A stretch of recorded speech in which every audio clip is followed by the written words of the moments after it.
بسم اللہ الرحمن الرحیم الحمد للہ رب العالمین والعاقبۃ للمتقین والصلاة والسلام علی اشرف الانبیاء والمرسلین وعلی آلہ الطیبین الطاہرین واصحابہ الہادین المہدیین اما بعد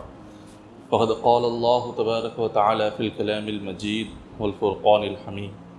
فأعوذ بالله من الشيطان الرجيم بسم الله الرحمن الرحيم إن الله وملائكته يصلون على النبي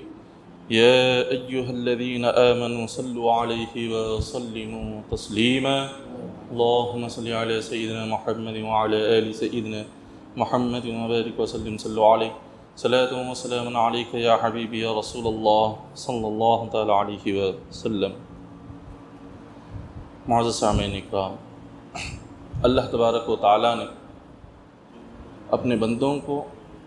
عبادت کی جانب بلانے کے لیے کہیں جنت کا ذکر کیا تاکہ بندے جنت کا ذکر سن کر جنت کے شوق میں عبادت کرنے لگ جائیں، کہیں اللہ نے جہنم کا ذکر کیا تاکہ بندے جہنم کے خوف کو جان کر، جہنم کے عذابات کو جان کر وہ عبادت کے پابند بن جائے. اللہ تبارک و تعالیٰ نے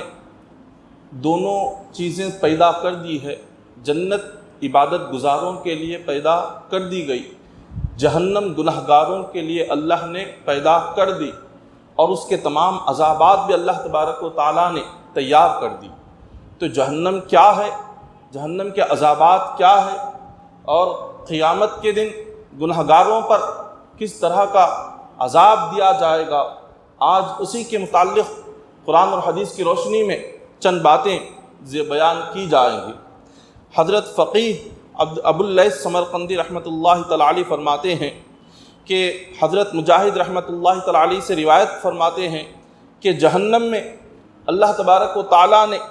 کچھ گڑھے بنائے ہوئے ہیں، اور ان گڑھوں میں جب اونٹوں کی گردنوں کے برابر سانپ اور بچھو پیدا کیے گئے ہیں، اور یہ سانپ اور بچھو کوئی عام سانپوں کی طرح نہیں ہوں گے، اور بچھوؤں کی لمبائی اور چوڑائی کا یہ عالم ہے کہ وہ گھوڑے کے برابر جہنم کے بچھو اللہ نے پیدا کر دیے ہیں. جہنمی جب جہنم کی آگ کو دیکھیں گے، اس آگ سے خود کو بچانے کے لیے وہ دوڑیں گے. وہ دیکھیں گے کہ ایک طرف سانپ اور بچھو جہنم کے وہاں پر رکھے ہوئے ہیں، اور دوسری طرف جہنم کی آگ ہے. وہ اس آگ سے خود کو بچانے کے لیے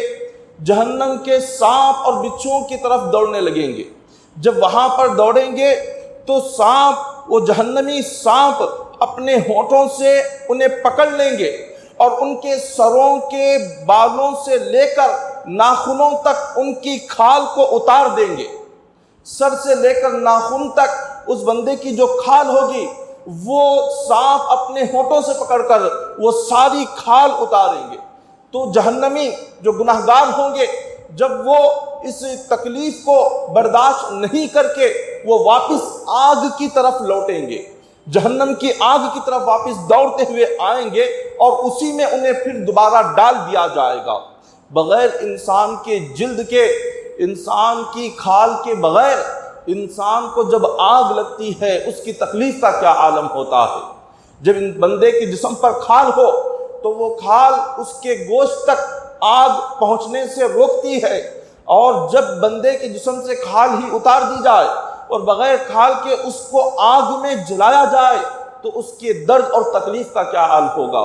اور وہ آگ دنیاوی آگ بھی نہیں، بلکہ وہ تو جہنم کی آگ ہے. حضرت عبداللہ بن جبیر روایت کرتے ہیں، حضور علیہ السلام نے ارشاد فرمایا،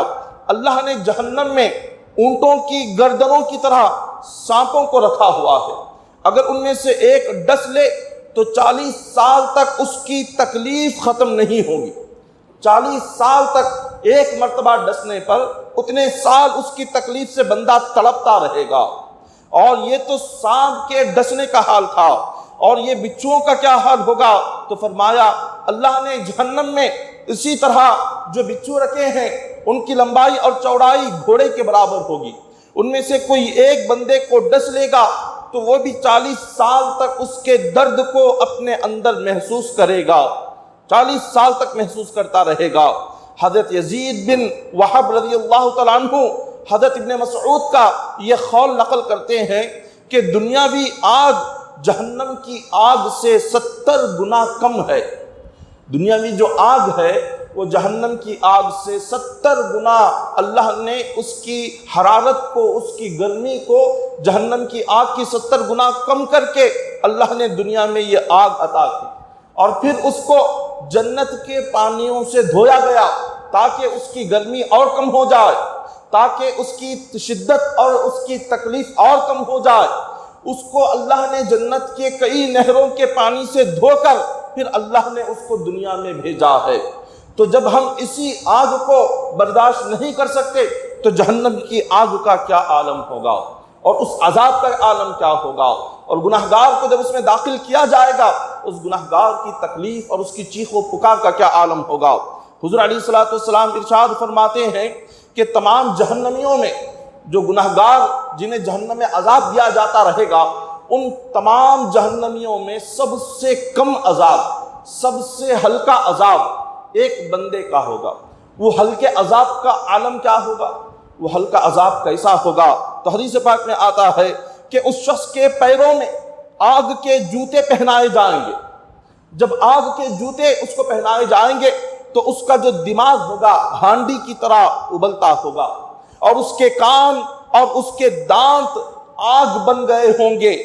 اور اس کی آنکھوں کی پلکوں سے آگ نکلتی رہے گی، اور اس کی پیٹ کی انتڑیاں اس کے پیروں میں پڑی ہوں گی، اور وہ شخص سمجھتا ہوگا کہ سب سے زیادہ عذاب اسی کو مل رہا ہے۔ اس کو اس تکلیف سے ایسے محسوس ہوگا کہ سارے جہنمیوں میں سب سے زیادہ تکلیف اور سب سے زیادہ عذاب اس کا ہے، لیکن یہ سارے جہنمیوں میں سب سے ہلکے عذاب والا انسان ہوگا۔ یہ تمام جہنمیوں میں سب سے کم عذاب والا بندہ ہوگا۔ جب سب سے کم عذاب کا یہ حال ہے تو سب سے زیادہ عذاب کا کیا حال ہوگا؟ جب سب سے کم تکلیف کا یہ عالم ہے تو سب سے بڑی تکلیف جہنمیوں کی کتنی ہوگی اور کیا درد ہوگا؟ پھر حضور علیہ الصلوۃ والسلام ارشاد فرماتے ہیں، حدیث پاک ہے کہ جہنمی لوگ، جہنم کا ایک داروغہ ہوگا، اللہ نے جہنم کی نگرانی کے لیے ایک فرشتے کو مقرر کیا ہوا ہے جس کا نام مالک ہے۔ اس فرشتے کا نام مالک ہے۔ وہ مالک جو فرشتہ ہے جہنم کی ساری نگرانی اسی کے ذمے میں ہوگی۔ تو جہنم کا یہ جو مالک فرشتہ ہوگا، جہنمی 40 سال تک وہ پکارتے رہیں گے،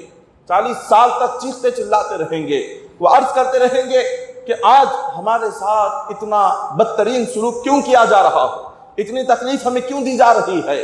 وہ اس سے مدد کی یہ درخواست کرتے رہیں گے۔ اب وہ کیا کرے گا؟ 40 سال کے بعد بس ایک جواب دے گا، کہے گا کہ خالق ربنا اخرجنا منها فإن عدنا فإنا ظالمون خالق سعوا فيها ولا تكلمون۔ وہ مالک فرشتہ کہے گا کہ آج سے مجھ سے بات مت کرنا، تمہیں ہمیشہ یہیں پر رہنا ہے،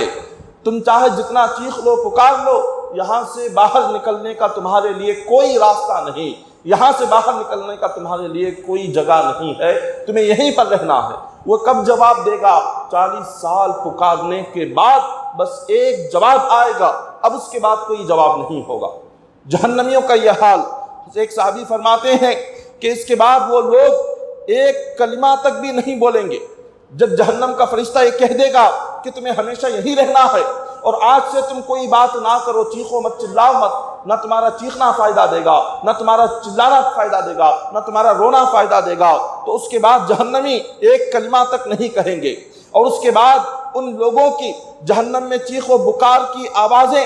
گدھے کی طرح ہو جائے گی۔ جس طرح سے گدھا دنیا میں جس طرح چیختا چلاتا ہے، وہ جہنمیوں کی آواز بھی بالکل گدھے کی طرح ہو جائے گی۔ حضرت قتادہ حضور کے صحابی ہیں، وہ یہ واقعہ بیان کر کے، جہنم کے عذاب کو بیان کر کے اپنے قبیلے کے لوگوں سے کہتے ہیں، اے میرے قبیلے کے لوگوں، کیا دوزخ کے حالات سے تمہیں بچنے کا کوئی راستہ نظر آتا ہے؟ یا تم میں اتنی طاقت ہے تمہارے جسموں میں جو اس کے عذاب کو برداشت کر سکو؟ نہ بندے کے جسم میں وہ طاقت رہے جو جہنم کے عذاب کو برداشت کر سکے، نہ کوئی ایسی جگہ ہے کہ جس سے وہ محفوظ رہ سکے جہنم سے قیامت کے دن بچنے کا۔ گناہگار کو نہ کوئی راستہ ہوگا، نہ کوئی پناہ ملے گی، نہ کوئی جگہ ملے گی، نہ جسم میں اتنی طاقت ہوگی جو اس عذاب کو برداشت کر سکے۔ تو اسی لیے فرماتے ہیں حضرت ابو قتادہ کہ اے لوگوں، اس سے اگر تمہیں پناہ حاصل کرنا ہے، جہنم کے عذاب سے اگر تمہیں محفوظ رہنا ہے، اس کے اپنے آپ کو اس آگ سے بچانا ہے، تو عبادت کے پابند بن جاؤ، اللہ کو راضی کرنے لگ جاؤ، توبہ کر لو، اپنے گناہوں کی مغفرت اور بخشش کی دعا مانگا کرو۔ جتنا تم گناہوں سے خود کو بچاؤ گے اور عبادت کے جتنے پابند بن جاؤ گے، جہنم کی عذاب سے اللہ تمہیں محفوظ فرما لے گا۔ بس بندے کو ایک ہی راستہ ہے کہ جس سے وہ جہنم کے عذاب سے بچ سکتا ہے، کہ وہ عبادت کا پابند بن جائے، کہ وہ اللہ کو راضی کرے، کہ وہ خود کو ہر قسم کے گناہوں سے اپنے آپ کو بچائے۔ یہ ایک راستہ ہے۔ پھر اس کے بعد حدیث پاک میں آتا ہے، پھر بیان کیا گیا کہ جہنمی لوگ پھر آگے 1000 سال تک گناہگار جہنمی اب وہ رونا شروع کر دیں گے۔ وہ یہ سمجھیں گے کہ اللہ کو شاید رونے پر ترس آ جائے گا، اللہ ہمارا رونا دیکھ کر رحم کرے گا اور کچھ ہمارے عذاب میں کمی کرے گا۔ یہ سوچ کر گناہگار جو جہنمی ہوں گے وہ رونے لگ جائیں گے۔ اب کتنا روئیں گے؟ 1 دن 2 دن نہیں، سال 2 سال نہیں، 1000 سال تک وہ بس روتے رہیں گے۔ 1000 سال وہ روتے چلے جائیں گے اور اتنا روئیں گے کہ ان کے آنکھوں سے جو آنسو ہوں گے وہ آنسو ختم ہو جائیں گے۔ آنسو ختم ہو کر خون بہنے لگ جائے گا، اور خون بہتا اتنا بہے گا، اتنا بہے گا کہ آنکھوں سے خون بھی ختم ہو جائے گا، اور ان کے جو چہرے پر آنکھوں کے آنسو بہتے بہتے اتنے گڑے پڑ چکے ہوں گے کہ اگر کسی کشتی کو چھوڑا جائے وہ کشتی ان کے چہروں میں تیرنے لگ جائے گی۔ اتنے گہرے گڑے ان کے چہروں کے اندر پڑ چکے ہوں گے روتے روتے، اور یہ رونا کتنے سال؟ 1000 سال تک جاری رہے گا۔ پھر اس کے بعد وہ دیکھیں گے کہ دنیا میں جب کبھی اتنا 1000 سال رونے کا کوئی فائدہ نہیں ہوگا، نہ اللہ تعالیٰ ان کے عذاب میں کمی کرے گا، نہ فرشتے انہیں عذاب دینے میں کمی کریں گے۔ تو وہ آپس میں کہیں گے کہ دنیا میں جب کبھی ہم پر تکلیف اور مصیبت آتی تھی، ہم لوگ صبر کرتے تھے، اللہ اس صبر کے بدلے میں ہماری اس عذاب کو، ہماری تکلیف کو دور کر دیتا تھا۔ اللہ جب دنیا میں ہم صبر کرتے تھے، ہماری مصیبت کو اللہ تعالیٰ حل کر دیتا تھا۔ چلو ہم صبر کر کے دیکھیں گے، کچھ دن ہم صبر کریں گے، کچھ روئیں گے نہیں، چیخیں گے نہیں، چلائیں گے نہیں۔ تو جہنمی اب وہ صبر کرنا شروع کریں گے، خاموش رہیں گے۔ کتنے دن خاموش رہیں گے؟ حدیث پاک میں آتا ہے 1000 سال تک وہ صبر کرتے ہوئے بس خاموشی سے عذاب کو برداشت کرتے رہیں گے، وہ عذاب جھیلتے رہیں گے۔ جب 1000 سال ہو جائے گا، دیکھیں گے نہ اس عذاب میں کچھ کمی آ رہی ہے، نہ اس سزا میں کچھ کمی آ رہی ہے، نہ کوئی ان پر رحم کر رہا ہے، نہ کوئی ان کی تکلیف کو دور کر رہا ہے، نہ ان کی وہ مصیبت ٹل رہی ہے۔ تو اللہ کی بارگاہ سے حکم آئے گا، سواء علینا اجزعنا ام صبرنا ما لنا من محیص۔ وہ آپس میں کہیں گے کہ ہمارے لیے برابر ہے، ہم چاہے صبر کریں تو بھی ہم پر کوئی رحم کرنے والا نہیں ہے، اور آج کے دن ہم صبر نہ کریں تو بھی ہم پر رحم کرنے والا نہیں ہے، ہم خاموش بھی رہیں تو بھی یہ عذاب ہم سے ٹلنے والا نہیں ہے، اگر ہم روئیں تو بھی یہ عذاب ہم سے ٹلنے والا نہیں ہے۔ وہ کہیں گے ہم چاہے آج جو بھی کر لیں، اس عذاب سے بچنے کا کوئی راستہ ہمارے لیے نہیں ہو سکتا۔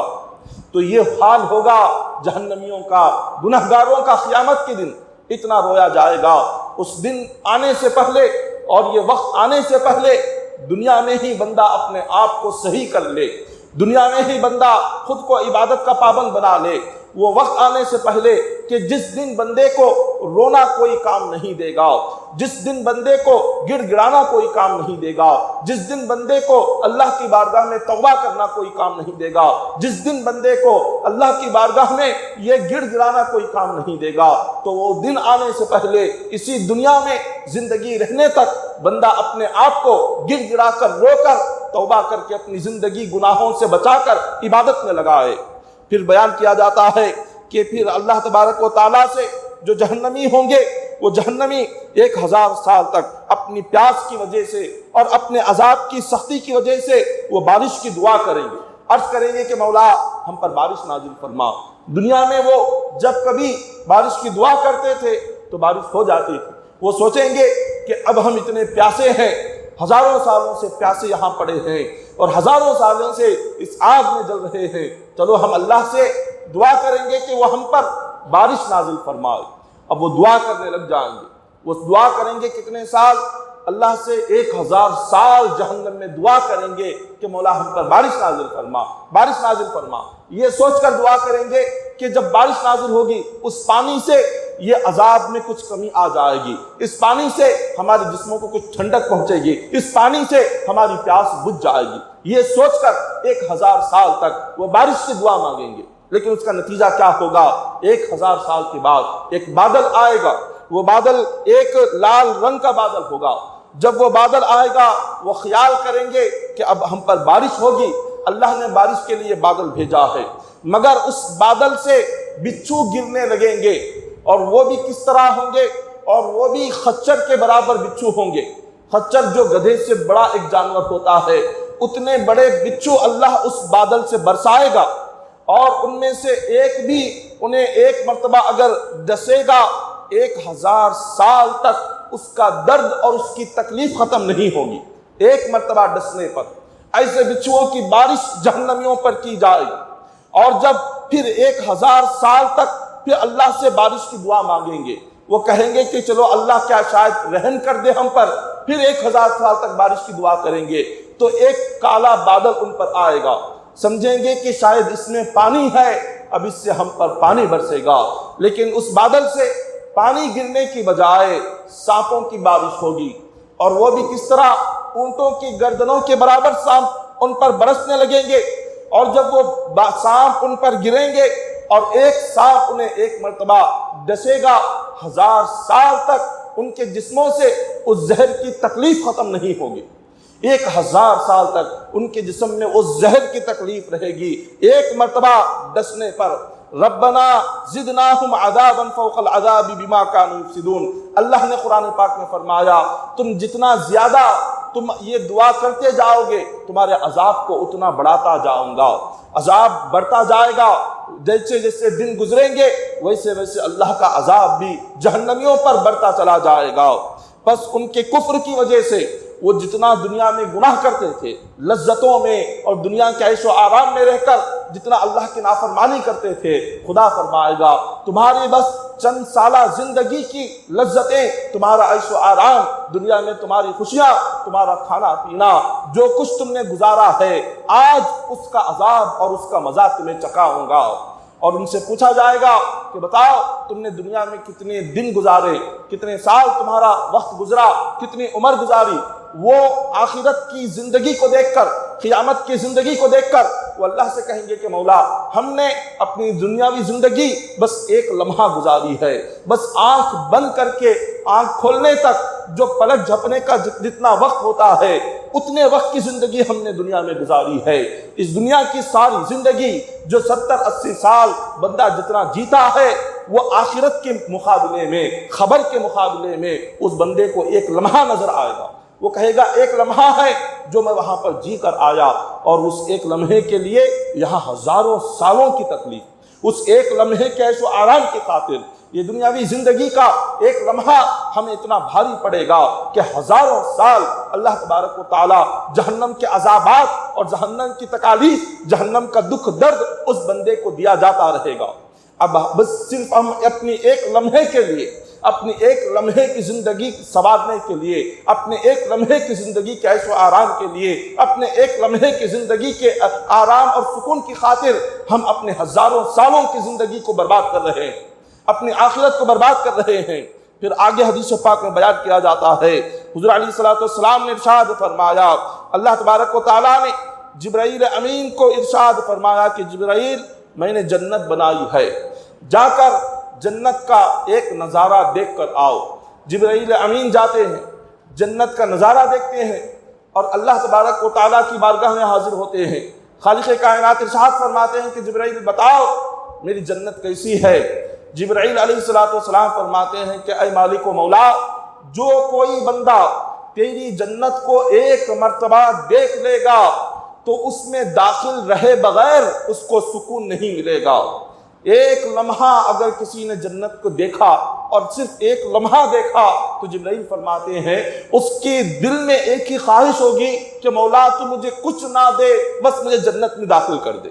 مولا تو نے وہ حسین تو نے جنت بنائی، وہ نعمتیں تو نے رکھی ہے۔ اللہ تعالیٰ نے فرمایا جبرائیل دوبارہ جنت میں جا۔ جنت میں داخل ہونے کے لیے بندے کو دنیا میں کیا کیا کرنا پڑتا ہے اور کن کن راستوں سے اسے گزرنا پڑتا ہے، میں نے وہ تمام چیزیں بھی جنت کے اطراف رکھ دی ہے، وہ بھی دیکھ کر آ جاؤ۔ جبرائیل امین گئے، دیکھا کہ جنت کے اطراف میں اللہ نے وہ چیزیں رکھی ہیں، وہ تکلیفیں، وہ مصیبتیں اور وہ تمام عبادتیں رکھی ہیں کہ جس سے گزر کر بندے کو جنت میں داخل ہونا ہے۔ وہ دیکھ کر جبرائیل امین آتے ہیں، فرماتے ہیں اے مالک و مولا، تو نے جنت میں داخل ہونے کے لیے جو امتحان رکھا،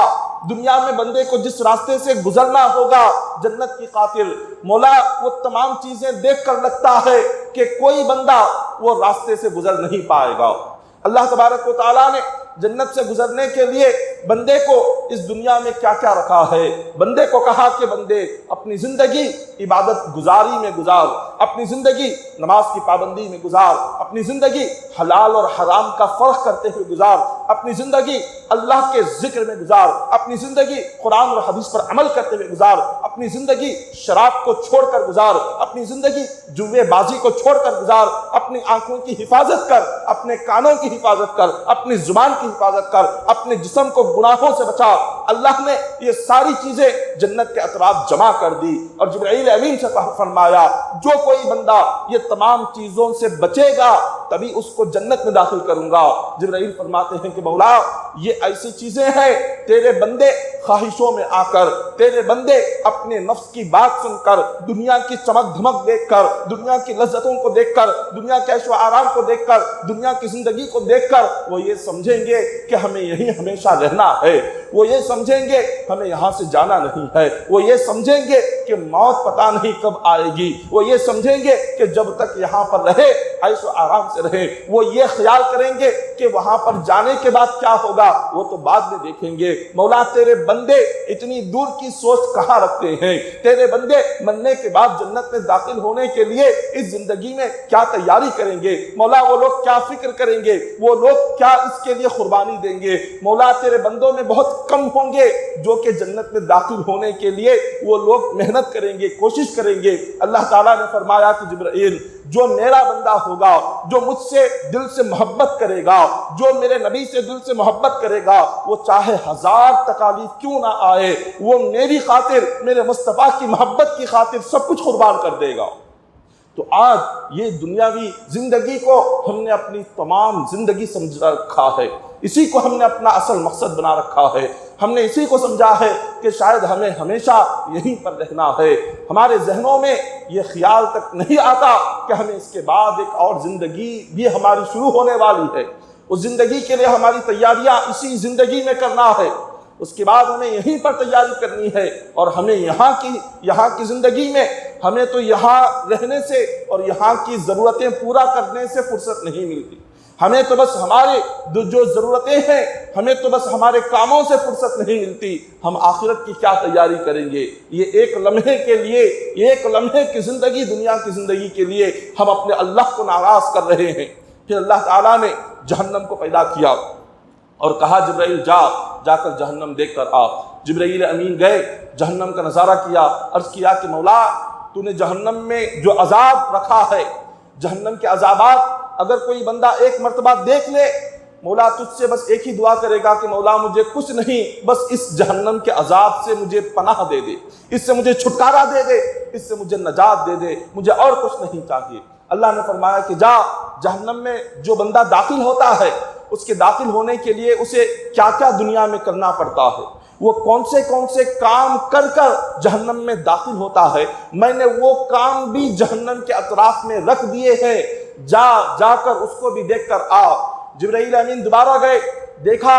جہنم کے اطراف میں اللہ نے جو چیزیں رکھی تھی وہ نفسانی خواہشات تھی، وہ بندے کی عیش و آرام دنیا کی زندگی تھی، وہ بندے کا حلال اور حرام میں فرق نہیں کرنا تھا، تمام حرام چیزیں اللہ نے جہنم کے اطراف رکھ دی تھی، تمام ناجائز چیزیں اللہ نے جہنم کے اطراف رکھ دی تھی، تمام خالق کائنات نے جو اس کو ناراض کرنے والی چیزیں ہیں، سارے گناہوں کی چیزیں اللہ نے جہنم کے اطراف رکھ دی۔ جبرائیل امین سے فرمایا جو کوئی بندہ یہ گناہوں کے کاموں کو کرے گا وہ سیدھے جہنم کے اندر داخل ہو جائے گا۔ جبرائیل امین فرماتے ہیں کہ آقا تم آپ کے بندوں میں سے کئی سارے وہ ہیں جو ساری زندگی اسی میں گزارتے ہیں، مولا تیرے بندے جب دنیا میں آئیں گے وہ سارے کے سارے ان میں سے کتنے ہوں گے جو تیری عبادت میں اپنی زندگی گزاریں گے، اس میں کتنے لوگ ہوں گے جو حلال کا فرق کریں گے، حرام کا فرق کریں گے، جو یہ سوچیں گے کہ ہماری کمائی جو آ رہی ہے کیا یہ حلال کی ہے، کیا یہ حرام کی ہے،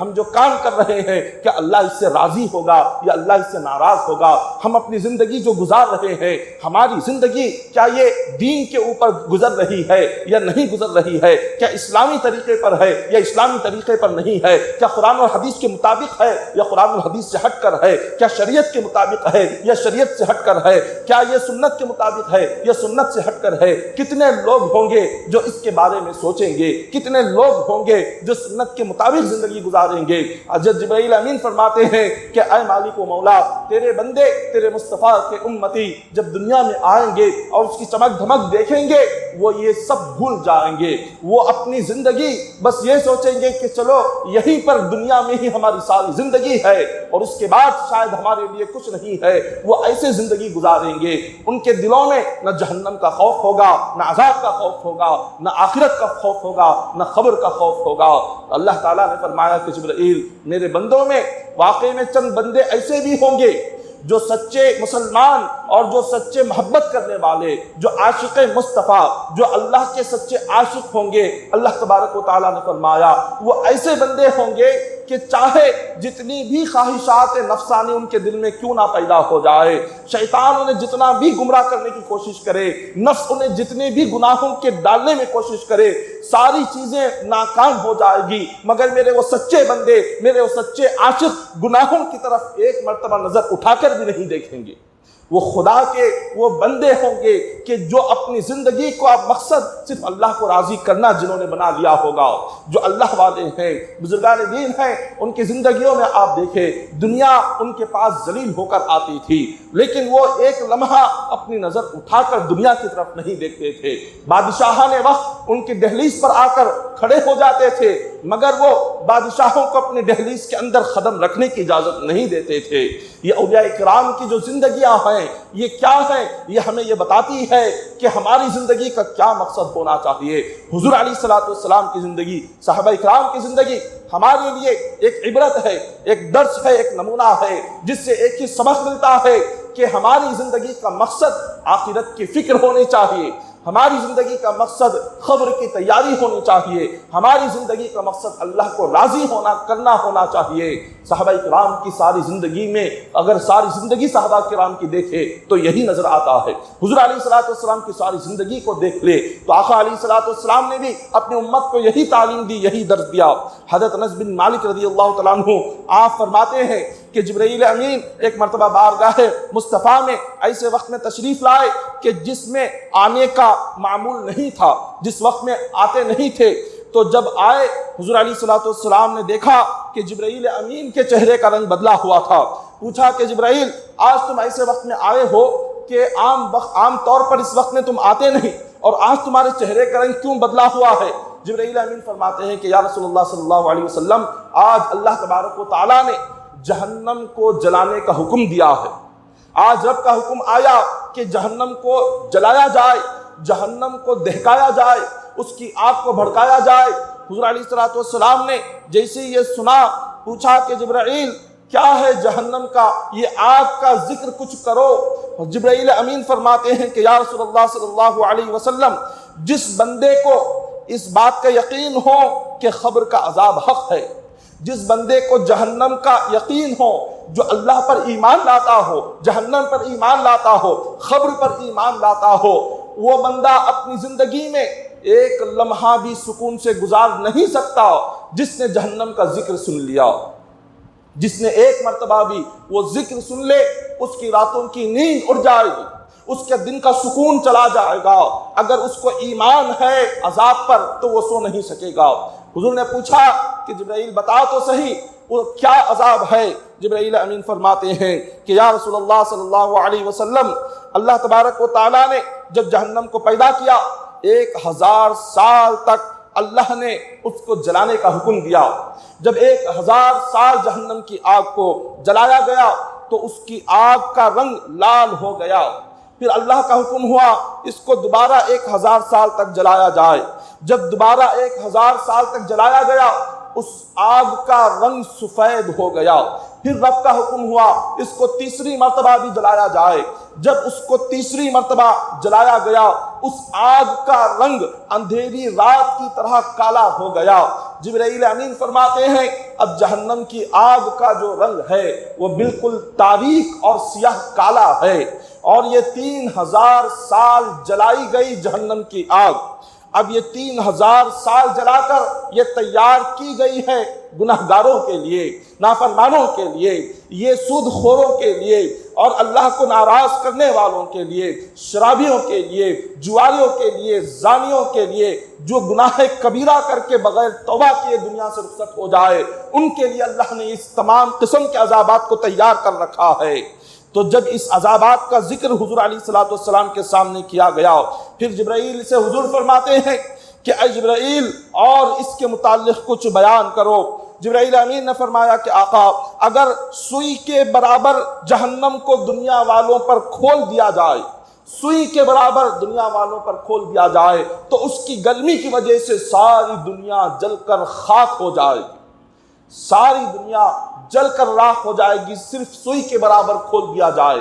اور ایسی آگ میں اگر بندے کو ڈال دیا جائے تو اس بندے کی تکلیف کا کیا حال ہوگا،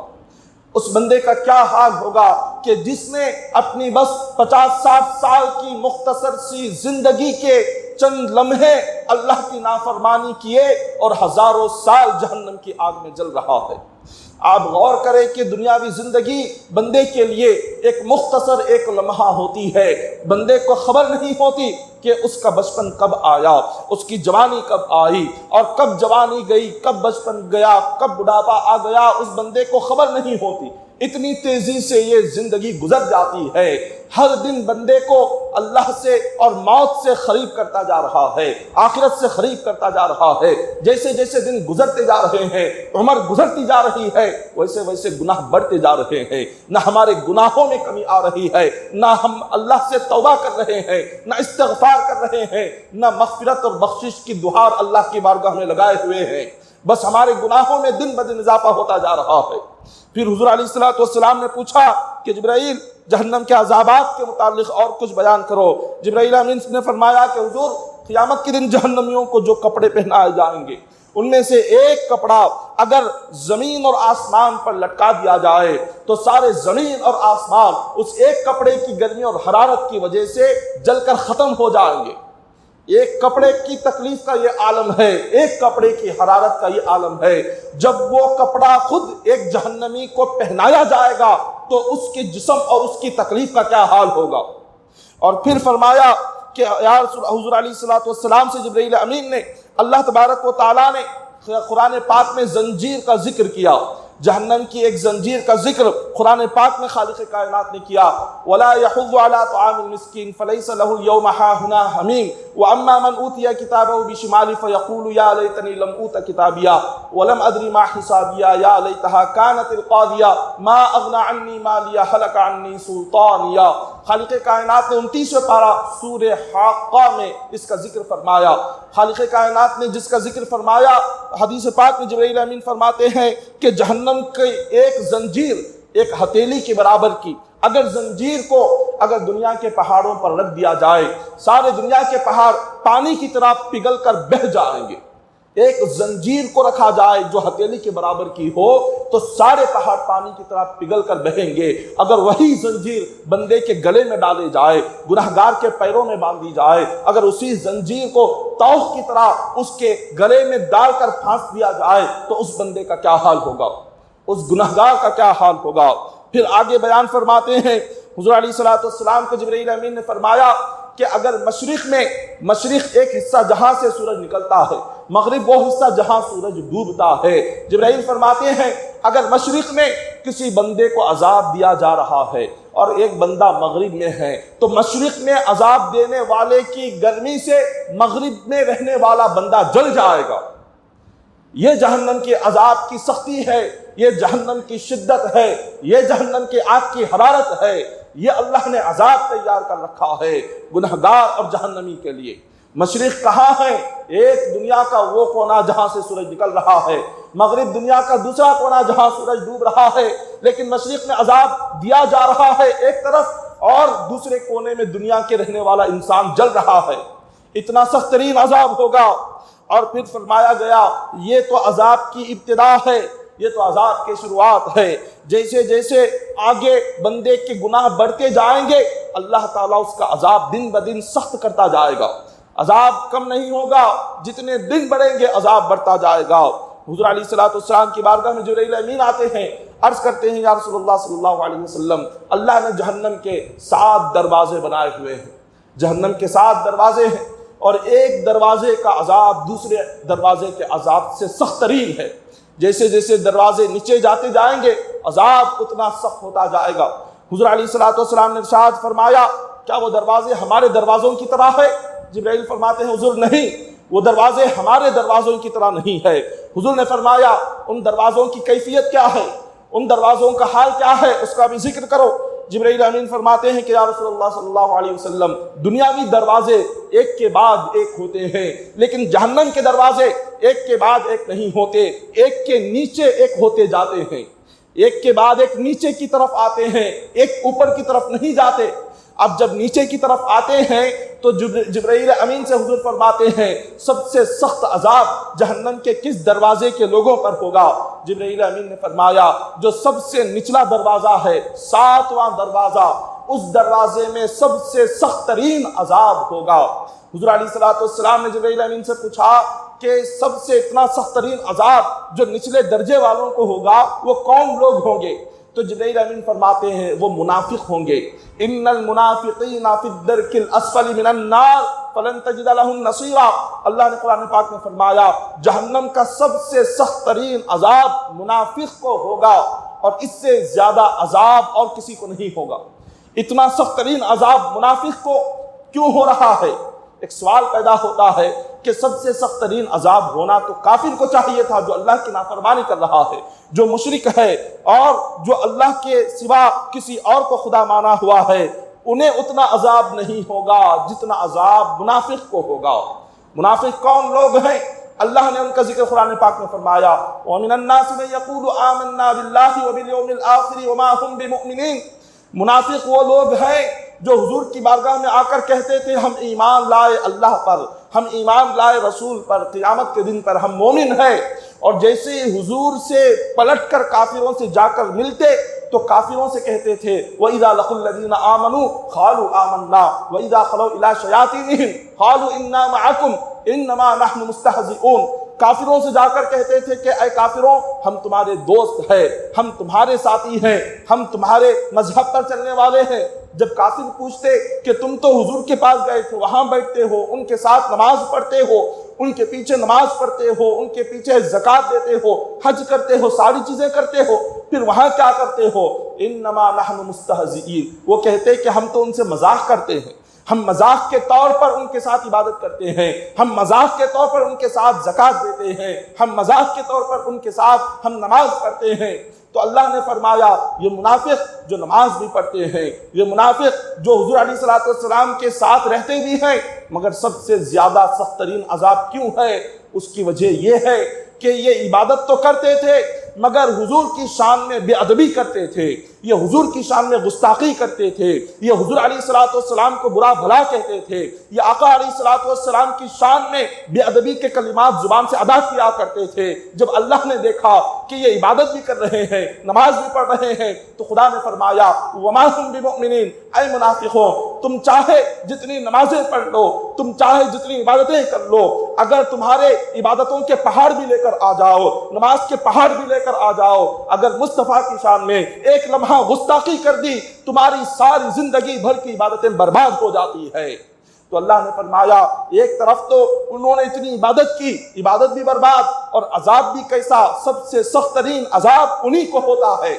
ان کے علاوہ کافروں کو اتنا سخت عذاب نہیں، مشرکوں کو اتنا سخت عذاب نہیں، بتوں کی عبادت کرنے والوں کو اتنا سخت عذاب نہیں، منافق کو سب سے زیادہ سخت ترین عذاب دیا جا رہا ہے۔ کیوں؟ جبکہ وہ نماز بھی پڑھ رہا ہے، عبادت بھی ہے، روزہ بھی ہے، حج بھی ہے، زکوٰۃ بھی ہے، ساری عبادت ہے، مگر نبی کی شان میں گستاخی ہے، نبی کی شان میں بے ادبی ہے۔ وہ بے ادبی اور گستاخی کی وجہ سے اللہ نے نہ اس کی عبادت کو دیکھا، نہ نماز کو دیکھا، نہ اس کے روزے کو دیکھا، نہ اس کے صدقے کو دیکھا، نہ اس کے خیرات کو دیکھا۔ بے ادبی مصطفیٰ کی وجہ سے، گستاخی رسول کی وجہ سے اللہ نے کافر سے بڑھ کر منافق کو عذاب عطا فرما دیا۔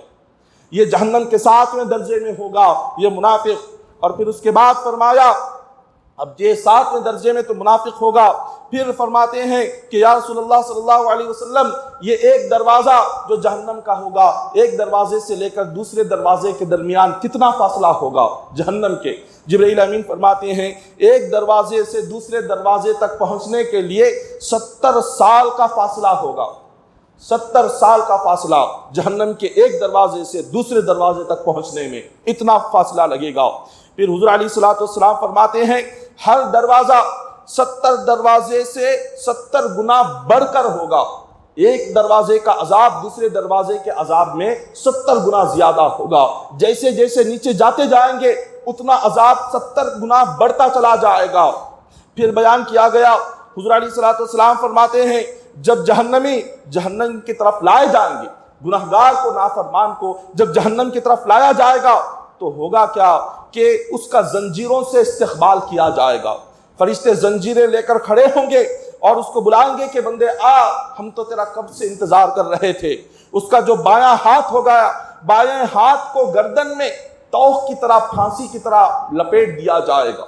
بایاں ہاتھ یہ پھانسی کی طرح ڈال دیا جائے گا اس کے گلے میں، وہ لپیٹ دیں گے جس طرح رسی کو گلے میں لپیٹتے ہیں اس طرح سے بائیں ہاتھ کو لپیٹ دیں گے۔ اب سیدھا ہاتھ بچ جائے گا، اس کو کیا کریں گے؟ حدیث پاک میں آتا ہے اس کے سیدھے ہاتھ کو دل کے قریب داخل کر کے، اس کے دل کے قریب سے داخل کر کے اس کے سینے سے نکالیں گے، اس کے سینے سے نکالا جائے گا اور اسے زنجیروں سے جکڑ دیا جائے گا سیدھے ہاتھ کو۔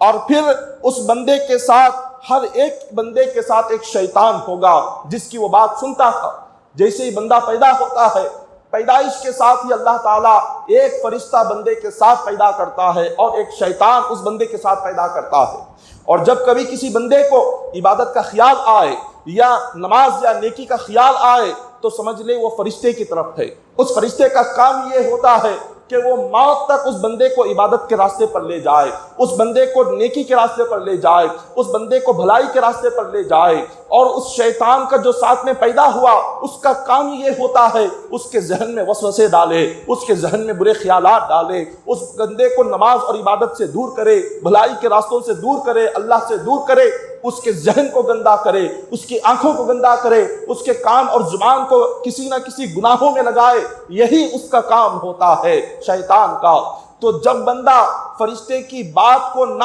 سن کر شیطان کی ان باتوں میں آ جاتا ہے، گناہوں کی لذت جب اس کو محسوس لگ جاتی ہے، جب اس کو گناہ میں مزہ آنے لگتا ہے، اللہ کی نافرمانی میں جب اس کو شیطان ایک قسم کی خوشی اس کو جب عطا کرتا ہے تو ہوتا کیا ہے؟ وہ شیطان کا دوست بن جاتا ہے، اس کا ساتھی بن جاتا ہے۔ شیطان دن بدن برے راستے اس کے سامنے لے کر آتا ہے، دن بدن شیطان غلط راستے اس کے سامنے پیدا کرتا ہے، گناہ اور گندے راستے لاتا ہے اور اس کو اسی راستوں پر ہر دن چلانے لگ جاتا ہے۔ جب انسان ایک مرتبہ گناہ کرے تو اس کے دل میں اللہ کا خوف پیدا ہوگا، وہ توبہ کر لے گا، اور جب وہ ہر دن گناہ کرنے لگ جائے تو وہ اللہ کا خوف اس کے دل سے نکل جائے گا اور وہ اس گناہ میں لذت محسوس کرے گا اور وہ اسی میں مزہ محسوس کرے گا، اسی میں خوشی محسوس کرے گا۔ اور جب تک وہ گناہ کرے گا نہیں اس کو خوشی محسوس نہیں ہوتی۔ جب یہ حال بندے کا ہو گیا تو سمجھ جاؤ اس کے دل سے ایمان کا نور ختم ہو جاتا ہے۔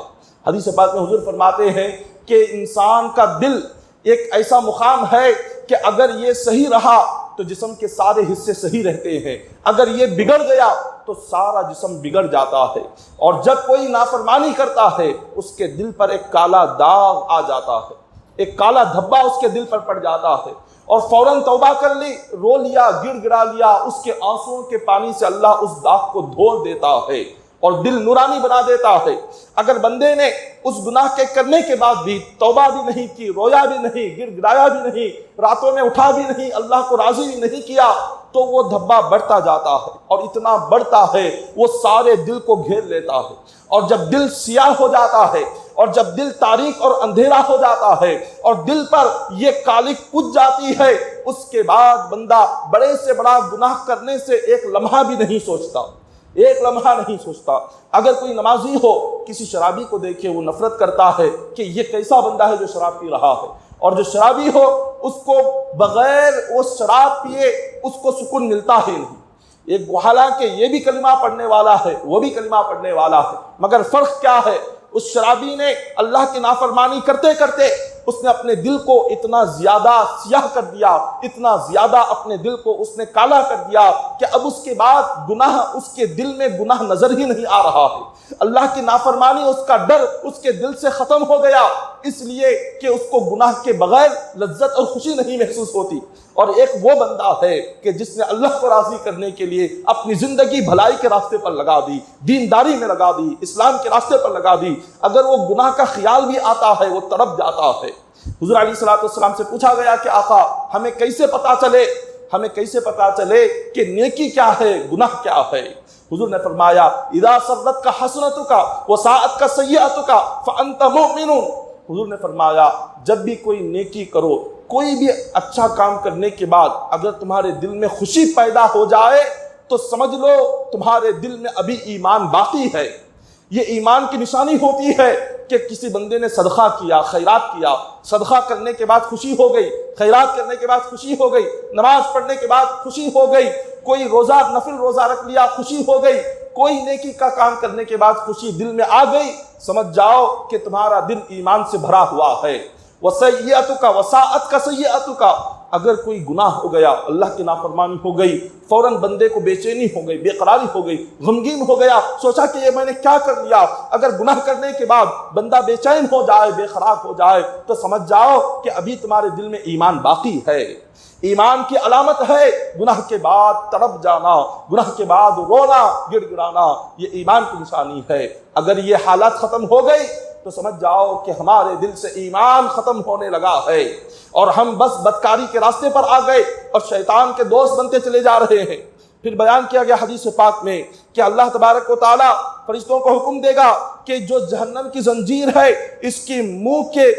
منہ میں ڈالا جائے۔ جہنم کی زنجیر کو جب اس کے منہ میں ڈالا جائے گا، اس کے بیت الخلاء کے مقام سے وہ نکل جائے گی۔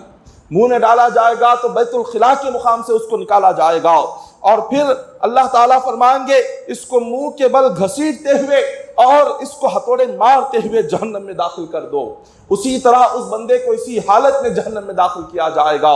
یہ جو بندے کی زندگی، جس میں آج تھوڑے دن کی زندگی کو ہم نے اپنی حقیقی زندگی سمجھ رکھا ہے، اس تھوڑے دن کی زندگی کو ہم نے اپنی اصل زندگی سمجھ رکھا ہے، ہم موت کو اور آخرت کو بھلا کر بیٹھے ہوئے ہیں، اللہ اور اس کے رسول کے فرمان کو بھلا کر بیٹھے ہوئے ہیں۔ جب موت کی شام آئے گی، جب بندے پر موت طاری ہوگی تو کیا محسوس ہوگا؟ وہ سمجھے گا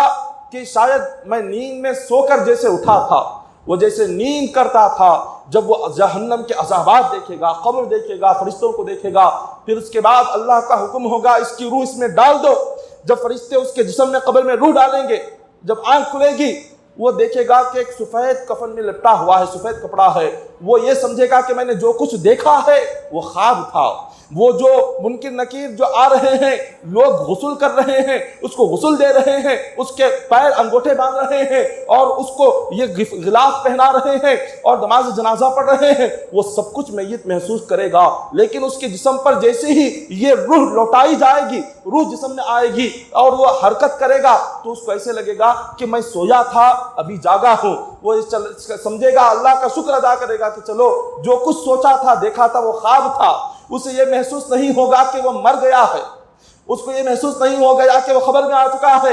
جب وہ اپنے آپ کو دیکھے گا کہ جسم پر کچھ نہیں، ارے عام طور پر جب میں سوتا تھا تو کچھ نہ کچھ پہن کر سوتا تھا، یہ کیا سفید کپڑا ہے جو باندھا گیا ہے۔ جب وہ سفید کپڑے کو ہٹائے گا اور جب وہ آنکھوں کے سامنے دیکھے گا کہ منکر نکیر بیٹھے ہیں تب اس کو پتا چلے گا کہ وہ مر کر خبر میں آیا ہے،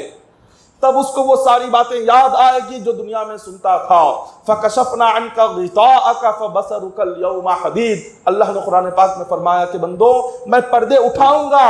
جب خبر میں آؤ گے وہ پردے اٹھیں گے، جو دنیا میں باتیں سنتے تھے وہ تمہاری آنکھوں کے سامنے ہوں گے۔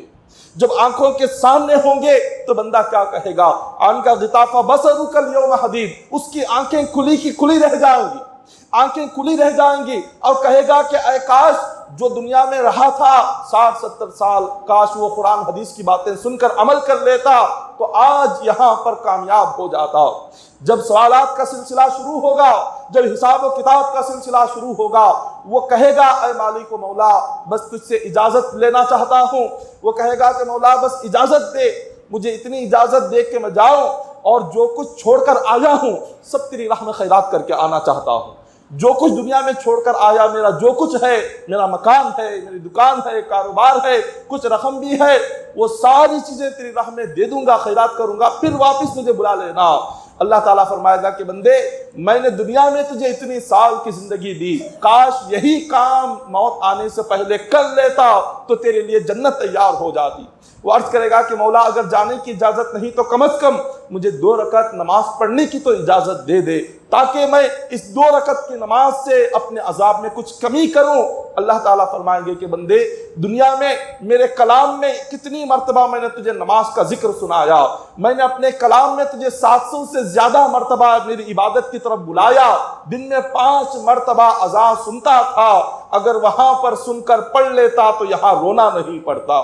وہ عرض کرے گا کہ مولا مجھے کم از کم نماز کی اجازت تو نہیں مل رہی، دنیا میں جا کر خیرات کی اجازت نہیں مل رہی، کم از کم سبحان ربی الاعلیٰ تیری تسبیح پڑھنے کی اجازت دے دے، تیری تسبیح پڑھ لوں، تیرا ذکر کر لوں، اور اس تسبیح کی وجہ سے کچھ عذاب میں کمی ہو جائے۔ اللہ فرمائے گا کہ بندے آج ایک تسبیح پڑھنے کے لیے تڑپ رہا ہے، یہ ساری زندگی میں کتنے مہینے کتنے سال میں نے تجھے عطا کیے تھے، کاش وہاں پر تسبیح پڑھ لیتا، میرا ذکر کر لیتا، نماز پڑھ لیتا، تو آج یہاں پر تیرے لیے میں فرشتوں کو تیرے استقبال کے لیے تیار کر دیتا، آج یہاں پر تیرے لیے جنت سجائی جاتی، تیری قبر کو جنت کا باغ بنایا جاتا، تجھے جنت کا لباس پہنایا جاتا۔ اے بندے یہ اعمال کا مقام نہیں ہے، جو کچھ عمل کرنا تھا یہ دارالعمل دنیا تھی، عمل کی جگہ دنیا تھی، اب یہ حساب کی جگہ ہے، یہ تیرے حساب کا مقام ہے، یہ تیرے بدلے کا مقام ہے، جو کچھ کیا اس کا بدلہ اس کا حساب آج ہوگا، عمل جو کچھ ہونا تھا آنکھ بند کرنے سے پہلے وہ سب کچھ کر لینا تھا۔ اللہ اکبر۔ آج آپ اور ہم تمام کو غور کرنا چاہیے ہماری زندگیاں کیا گزر رہی ہیں، کس طرح گزر رہی ہے، پتہ نہیں کون سا لمحہ آئے اور جس سے ہماری سانس رک جائے، وہ کون سا لمحہ آئے کہ جس سے ہماری روح جسم سے جدا ہو جائے، اور کب ہم اس دنیا دار فانی کو رخصت کر دیں اور کب ہم یہاں سے چلے جائیں، اس بات کا یقین نہیں ہے اور اس بات کا بھروسہ نہیں ہے۔ بس ایک لمحے کی زندگی ہے، بس ایک لمحہ کافی ہے موت، زندگی سے موت کو جانے کے لیے، زندگی سے موت میں جانے کے لیے ایک لمحہ، اس سے بڑھ کر اور کچھ نہیں ہے۔ اذا جاء اجلہم لا يستأخرون ساعة ولا يستقدمون، اللہ نے فرمایا کہ بندو جب تمہاری موت کا وقت آ جائے، ایک لمحہ نہ آگے جائے گا نہ ایک لمحہ پیچھے آئے گا، اسی وقت تمہاری روح قبض ہو جائے گی، اسی لمحہ۔ تو لہٰذا کب یہ ختم ہونے والی زندگی پتہ نہیں ہے۔ اس زندگی کو اللہ کی ایک بہترین دولت سمجھے، یہ ایک بہترین نعمت ہے جو اللہ نے عطا فرمائی ہے۔ ختم ہونے سے پہلے اپنی آخرت اور قبر کے لیے کچھ تیاری کر لو، یہ ختم ہونے سے پہلے اللہ کو راضی کر لو، کچھ عمل ایسا کرو کہ قبر میں جانے کے بعد فرشتے خود ہماری سفارش اللہ سے کہے کہ مولا ہم دیکھتے تھے دنیا میں یہ بندہ تیرے لیے اتنی محنت کرتا تھا، تجھے راضی کرنے کے لیے اتنی کوشش کرتا تھا، فرشتے ہماری شفاعت کر دے، حضور کہہ دے کہ مولا یہ میرا امتی میری محبت میں اس نے بڑی تکلیفیں دنیا میں مولا تیرے لیے برداشت کی ہے، مولا اس کی مغفرت فرما دے۔ ایسے اعمال کرو، ایسے اپنی زندگی کو ایسا خوبصورت بناؤ، حضور کی سنتوں پر عمل کیا کرو، آقا علیہ الصلوۃ والسلام کی محبت میں اپنے جینا مرنا لگا دو، حضور کا ادب، حضور کی تعظیم، حضور کا احترام اور حضور علیہ الصلوۃ والسلام کی چاہت میں اپنی زندگی کا اوڑھنا بچھونا بنا لو، اپنا مقصد بس مصطفیٰ کی محبت بنا لو، زندگی کو آقا کی سنتوں پر ڈھال دو، اللہ کے گھر کو آباد رکھو، مسجدوں کو آباد رکھو، اور کبھی وقت مل جائے راتوں میں اٹھ کر کبھی رو لیا بھی کرو، راتوں میں اٹھ کر آنسو بھی بہا لو، رو لو، کبھی مصلی بچھا کر 2 رکعت تہجد بھی پڑھ لو، اللہ کو یہ بہت پسند ہے۔ کبھی حضرت جنید بغدادی رضی اللہ تعالیٰ عنہ سے کسی نے انتقال کے بعد پوچھا کہ اللہ تعالیٰ نے آپ کے ساتھ کیا فیصلہ کیا؟ جنید بغدادی فرماتے ہیں کہ زندگی بھر جو کچھ کیا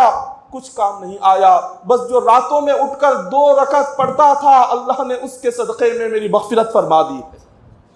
جو راتوں میں اٹھ کر 2 رکعت میں رب کو راضی کرنے کے لیے پڑھتا تھا وہی کام آئی، اور آج اسی کے صدقے میں اللہ نے جنت میں مقام اعلیٰ عطا فرمایا۔ تو کبھی اللہ کو پتہ نہیں کون سی ادا پسند آ جائے، کون سی توبہ پسند آ جائے، پتہ نہیں اللہ کو بندے کا کون سا رونا پسند آ جائے، اور اس کے صدقے میں اللہ ہماری مغفرت اور بخشش فرما دے اور ہماری قبر اور آخرت سنور جائے۔ تو لہٰذا اللہ تبارک و تعالیٰ کی بارگاہ میں ہمیشہ اپنے لیے اور ساری امت محمدیہ کے لیے توبہ اور استغفار ضرور کیا کرے۔ حضرت امام جعفر صادق رضی اللہ تعالیٰ عنہ کون ہے؟ اہل بیت اطہار، امام زین العابدین، امام باقر، امام جعفر صادق رضی اللہ تعالیٰ عنہ امام حسین کی اولاد سے ہیں۔ آپ کی سیرت میں لکھا گیا کہ امام جعفر صادق رضی اللہ تعالیٰ عنہ جب کبھی کچھ لوگوں کو سمجھانے کے لیے، دین کی باتیں سکھانے کے لیے بیٹھتے، ان سے فرماتے کہ لوگوں مجھ سے وعدہ کرو، کل قیامت کے دن اگر اللہ نے مجھے بخش دیا تو میں تمہارے حق میں دعا کروں گا، اگر قیامت کے دن تم بخشے گئے اور اللہ نے مجھے پکڑ لیا تو میری طرف سے تم دعا کر دینا۔ یہ امام حسین کی اولاد ہیں، ارے یہ وہ خاندان اور یہ وہ ہستی ہے کہ جن کے صدقے میں قیامت کے دن لاکھوں جہنمیوں کو اللہ ان کے صدقے میں نکال کر جنت میں داخل فرمائے گا۔ ان کے ناموں کے صدقے میں، اہل بیت کے ناموں کے صدقے میں قیامت کے دن لاکھوں جہنمی جنتی بنیں گے، ان کی دعاؤں سے اللہ تعالیٰ کروڑوں جہنمیوں کو جنت میں داخل کرے گا۔ یہ وہ عظیم لوگ ہیں، لیکن ان کی راتیں جیسی نماز عشاء ہوتی، نماز عشاء کے بعد جو مصلی پر کھڑے ہوتے، نماز فجر تک ان کی آنکھوں سے آنسو جاری رہا کرتے تھے، ان کے آنسوؤں سے ان کا مصلی بھیگ جاتا تھا، جہاں پر ان کے آنسو پڑتے تھے سارا مصلی بھیگ جاتا، اور کبھی کبھار وہاں پر ہریالی پیدا ہو جاتی، اتنا آنسو بہاتے تھے۔ یہ وہ اللہ والے ہیں۔ امام اعظم ابو حنیفہ رحمۃ اللہ تعالی علیہ کی سیرت میں بیان کیا جاتا ہے، ہر رات امام اعظم نماز عشاء کے بعد جب مسجد میں داخل ہوتے، سارے لوگ نکل گئے ہوتے، امام اعظم ابو حنیفہ اپنی داڑھی کو پکڑ کر عرض کرتے کہ مولا، تیرے بندوں میں اگر کوئی سب سے بڑا گناہگار ہے تو وہ امام اعظم ابو حنیفہ ہے، اگر قیامت کے دن مولا تو نے مجھے بخش دیا تو پھر سارے لوگ تعجب کریں گے اتنا بڑا گناہگار کیسے بخشا گیا، مولا میری مغفرت فرما، اور میں اتنا بڑا گناہگار ہوں کہ میری بخشش اور میری مغفرت ہونا یہ کوئی عام بات نہیں ہے، مولا تو ہی مغفرت کر سکتا ہے، یہ کہہ کر اپنی داڑھی پکڑتے اور اپنے آپ کو اور اپنی داڑھی کو کھروچتے اور اپنی مسجد میں جہاں پر نماز پڑھتے ہوتے وہاں پر جسم کو آگے پیچھے کرتے۔ جب فجر کے وقت میں مؤذن مسجد میں داخل ہو کر چراغ جلاتا تب امام اعظم کو پتہ چلتا کہ رات ہو گئی، اب صبح کا وقت آ رہا ہے۔ عشاء سے لے کر صبح تک ان کا یہی معاملہ ہوتا تھا۔ حضرت عثمان غنی رضی اللہ تعالیٰ عنہ، ہر رات عثمان غنی رضی اللہ تعالیٰ عنہ کھڑے ہو جاتے اور نماز فجر تک آپ 1 رکعت واجب الوتر کی 1 رکعت میں قرآن پاک ختم کیا کرتے تھے۔ یہ ان اللہ والوں کی راتوں کی عبادتیں ہیں۔ من طلب العلا سحر اللیالی، ایک شاعر عربی میں کہتا ہے جس کسی نے بھی کوئی درجہ حاصل کیا، چاہے وہ دنیا میں درجہ ہو آخرت میں درجہ ہو، وہ راتوں میں جاگ کر ہی بندے کو درجہ مل سکتا ہے۔ راتوں کی نیندیں قربان کرے۔ تتجافى جنوبهم عن المضاجع يدعون ربهم خوفا وطمعا ومما رزقناهم ينفقون۔ اللہ تبارک و تعالیٰ نے کلام پاک میں فرمایا میرے بعض متقی بندے وہ ہیں، ان کی نشانی متقی کی یہ ہے جب رات میں سارے لوگ بستروں پر لیٹے ہوئے ہوتے ہیں وہ بندے خود کو بستروں سے جدا کر کے مصلی پر کھڑے ہو جاتے ہیں، مصلی پر کھڑے ہوتے ہیں، روتے ہیں اور گر گراتے ہیں۔ اللہ کی بارگاہ میں اپنے آنکھوں کو آنسوؤں سے بھگو کر توبہ اور استغفار کی دعا مانگو۔ دعا ہے کہ اللہ تعالی ہم تمام کی مغفرت و بخشش فرمائے۔ ہم تمام کی توبہ کو قبول فرمائے۔ ہم تمام نے اپنی زندگی میں جس طرح کے بھی گناہ نافرمانیاں کیے ہوں مولا، تیرے حبیب کے صدقے میں ہم تمام کی گناہوں کی مغفرت و بخشش فرما دے۔ مولا ایمان پر ہمارا خاتمہ فرما، مولا کلمے پر موت نصیب فرما، مولا ہم تمام کی قبر کو جنت کا باغ بنا دے، مولا آخرت کی فکر ہم میں پیدا فرما دے، آخرت کی تیاری کرنے کی توفیق عطا فرما دے، نفس کے شر سے، شیطان کے فتنے سے ہماری حفاظت فرما۔ الہ العالمین ہمیں حرص، لالچ اور طمع سے ہمارے دلوں کو پاک و صاف فرما دے۔ الہ العالمین اخلاص اور الہیت ہمارے دلوں میں پیدا فرما۔ الہ العالمین تیری ذات پر کامل یقین و توکل کرنے کی توفیق عطا فرما۔ الہ العالمین بزرگان دین کی صحبتیں و سنگتیں نصیب فرما۔ الہ العالمین ہم تمام کو مولا قرآن اور حدیث پر چلنے والا بنا دے، سنتوں پر عمل کرنے والا بنا دے۔ الہ العالمین اہل بیت اطہار کے صدقے میں مولا ہم تمام کی دنیا اور آخرت کو کامیاب بنا دے۔ ان اللہ وملائکتہ یصلون علی النبی یا ایھا الذین آمنوا صلوا علیہ وسلموا تسلیما۔ اللهم صل على سيدنا محمد وعلى آل سيدنا محمد وبارك وسلم صلوا عليه صلاة وسلام عليك يا حبيبي يا رسول الله صلى الله تعالى عليه وسلم۔ حسبنا الله نعم الوكيل نعم المولى نعم النصير۔ سبحان ربك رب العزة عما يصفون وسلام على المرسلين والحمد لله العالمين۔